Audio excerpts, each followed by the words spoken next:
मैं आचार्य व्यवस्थी आप सभी का शास्त्र चर्चा चैनल का हार्दिक स्वागत करता हूँ।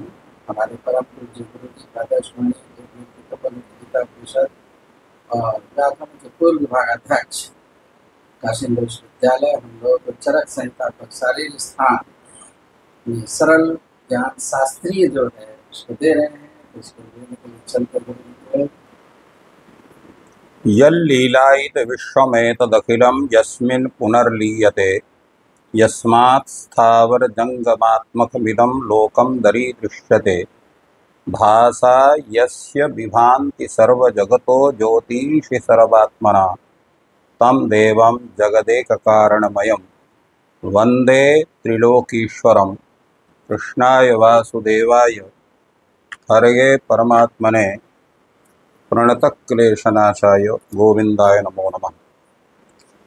शास्त्र चर्चा इस चैनल से संबद्ध सभी विद्वद्गण, सभी जिज्ञासु छात्रवृंद, सहृदय सज्जन वृंद एवं इस चैनल के व्यवस्थापक आचार्य हरिहृदय अवस्थी जी, आप सभी का चरक संहिता के शरीर स्थान के विचार परंपरा में स्वागत है। हम लोग वर्तमान में शरीर स्थान में आत्रेय पुनर्वसु से जो प्रश्न अग्निवेश ने किया उन पर हम लोग चर्चा कर रहे हैं, जिसमें कच पुरुषा और पुरुषीय जो अध्याय है उस पर चर्चा हो रही है। आज जो विचार हो रहा है वो यह है कि पुरुष को साक्षी कहा है। उनका जो कथन है उसमें यही है कि जो है वदन्त्यात्मनमात्मज्ञाः क्षेत्रणम साक्षिणम तथा, तो उस पुरुष को साक्षी कहा गया है। तो साक्षी हो कैसे सकता है?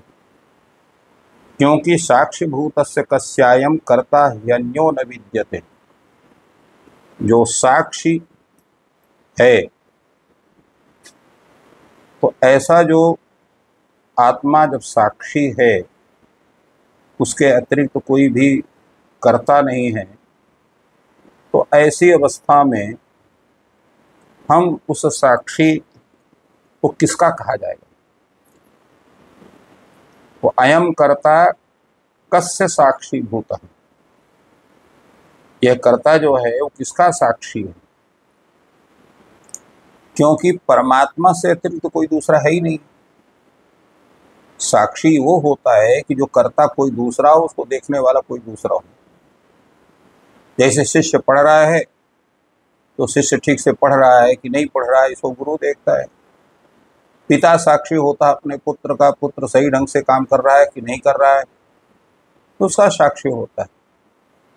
तो तात्पर्य यह है, पढ़ने वाला या घर से संबंधित काम को करने वाला शिष्य या पुत्र है और साक्षी उसका गुरु या पिता होता है।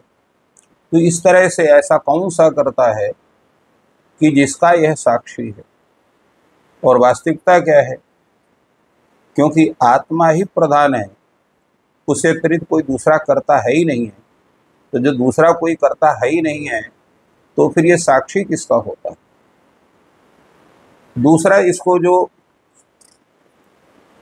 कहा गया है यह जो है, तो ये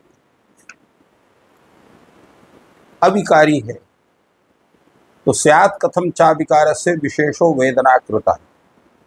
जब आत्मा ये अविकारी है, निर्विकार कहा गया है, तो उस विकार रहित आत्मा में जो हम कष्ट देखते हैं, कहीं पीड़ा का अनुभव करता है, कहीं रोग का अनुभव करता है, चोट चपेट का अनुभव करता है, तो ये कैसे उसमें संभव है? ये विशेषता, क्योंकि जब वो विकार रहित है तो कोई विकार उसमें नहीं होना चाहिए। उसे एकदम उदासीनवत होना चाहिए, न सुख होना चाहिए, न, क्योंकि सुख होगा तो सुख संबंधी विकार, दुख होंगे तो दुख संबंधी विकार। तो वो निर्विकार उसको आप कह रहे हैं। निर्गताः विकाराः यस्मात् असो निर्विकारः, जिससे संपूर्ण विकार निकल गए, कोई है ही नहीं, कोई विकार उसके अंदर। दोनों उसमें सुख का स्वरूप होगा, ना दुख का स्वरूप होगा, न पीड़ा का स्वरूप होगा, ना रोग का स्वरूप होगा। तो ऐसा जो विकार रहित जो आत्मा है, तो उसको फिर ये वेदना कैसे होती है, फिर कैसे उसको वेदना का अनुभव करता है, कैसे? वेदना शब्द से यहाँ केवल कष्ट का तात्पर्य नहीं, वेद्यते ज्ञायते स्वस्मिन् यया सा वेदना, जिस चीज को अपने अंदर वो अनुभव करता है, महसूस करता है कि हम वर्तमान में अहम सुखी, अहम दुखी, अहम रोगी, अहम वेदना, अहम कष्टम अनुभवामि इत्याकारक जो उसको प्रतीति होती है, वो नहीं होनी चाहिए। दूसरा क्या है कि हे आचार्य, आपसे एक और प्रश्न है। अथ चार तस्य भगवन तिसृणाम काम चिकित्सति। 3 प्रकार के काल होते हैं, भूत, भविष्यत और वर्तमान। तो भूत, भविष्यत, वर्तमान काल में होने वाली जो 3 प्रकार की ये वेदनाएं हैं, तो इन 3 प्रकार की वेदनाओं में से जो चिकित्सक है वो रोगी के किस रोग की चिकित्सा करता है? भूतकालिक रोग की चिकित्सा करता है, भविष्यतकालिक रोग की चिकित्सा करता है, या वर्तमान कालिक रोग की चिकित्सा करता है? किसका चिकित्सा करता है?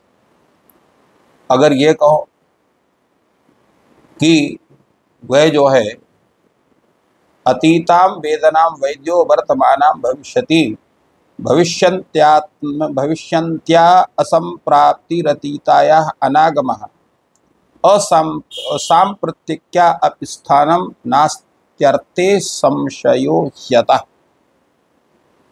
अर्थात अतीता वेदना वैद्यो वर्तमानाम भविष्यति, जो वैद्य है, जो भूतकालिक वेदना है, अथवा जो वर्तमान कालिक वेदना है, अथवा जो भविष्यत कालिक वेदना है।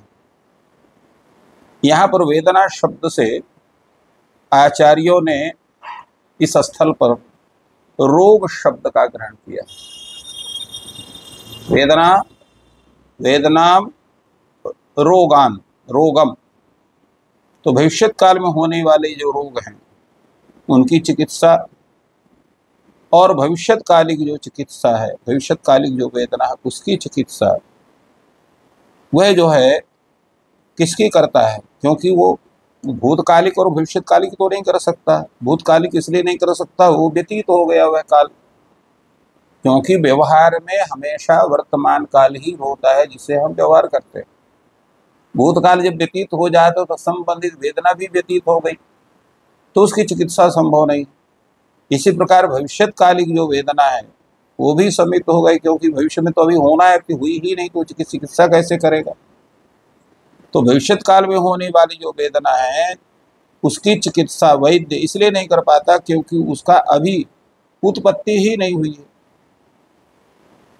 तो ये भूतकालिक, भविष्यतकालिक और वर्तमान कालिक जो वेदना है उसमें किसकी चिकित्सा उसको करना है, यही उसके लिए सबसे बड़ी ये बात होती है।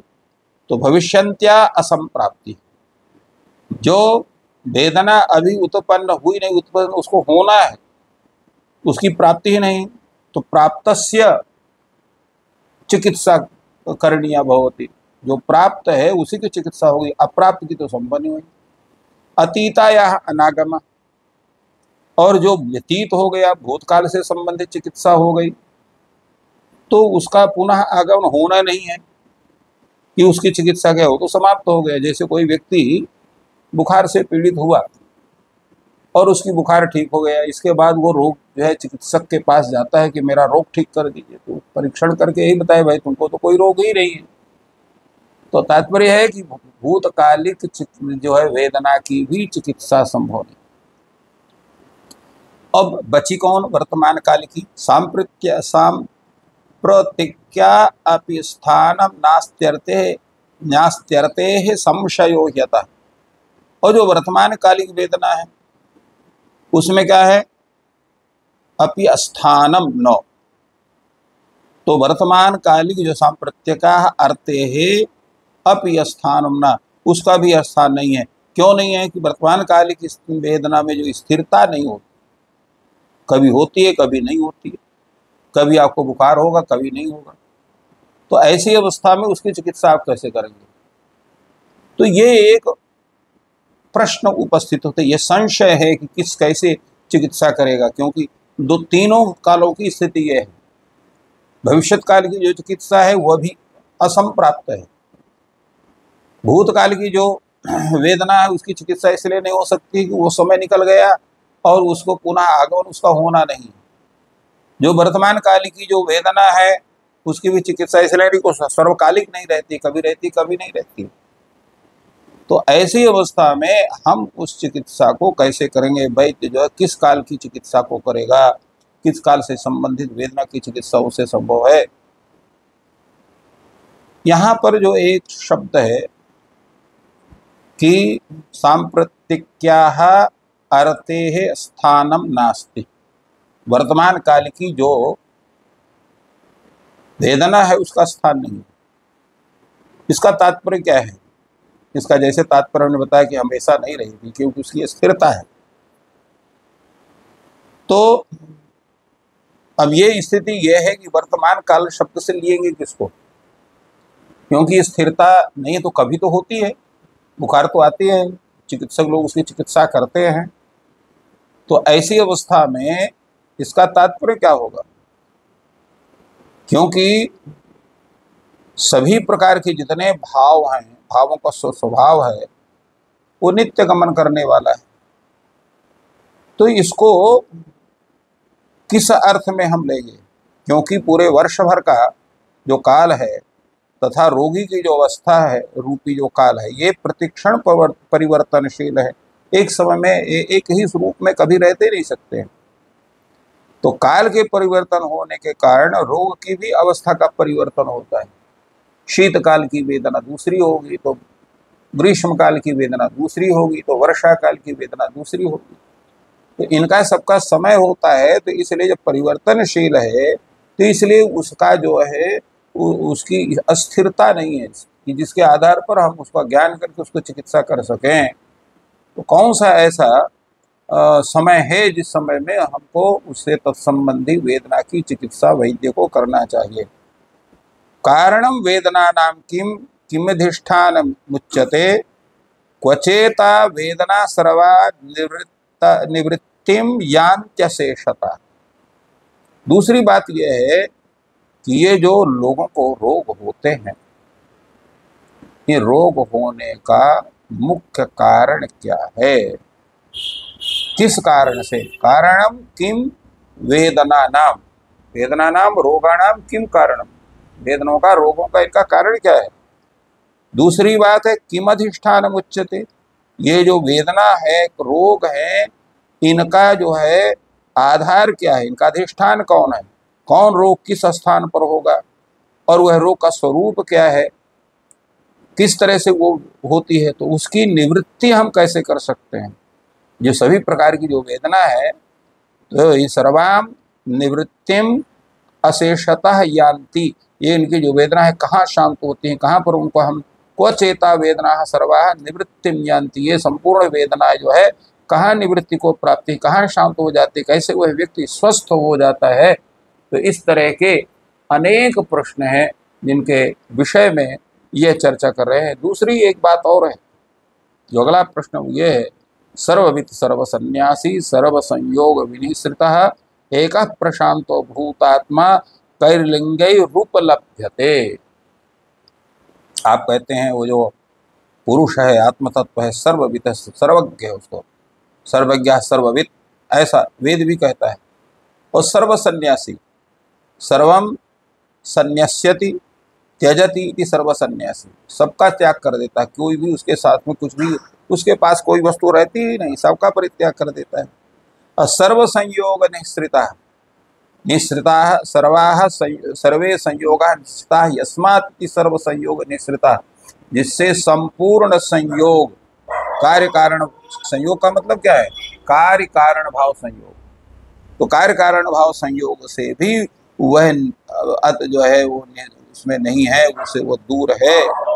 और दूसरा उसका स्वरूप क्या है? एक है वो, एक केवलो हम, ऐसा वेद कहता है। प्रशांत, पूर्ण शांत है।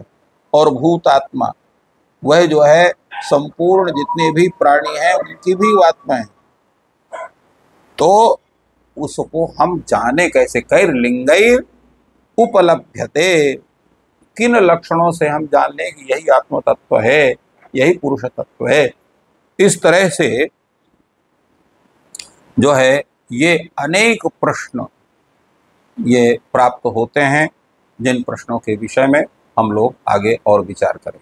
इस प्रकार गुरु जी ने जो प्रश्न इस अध्याय में सभी भाषा में प्रस्तुत किया।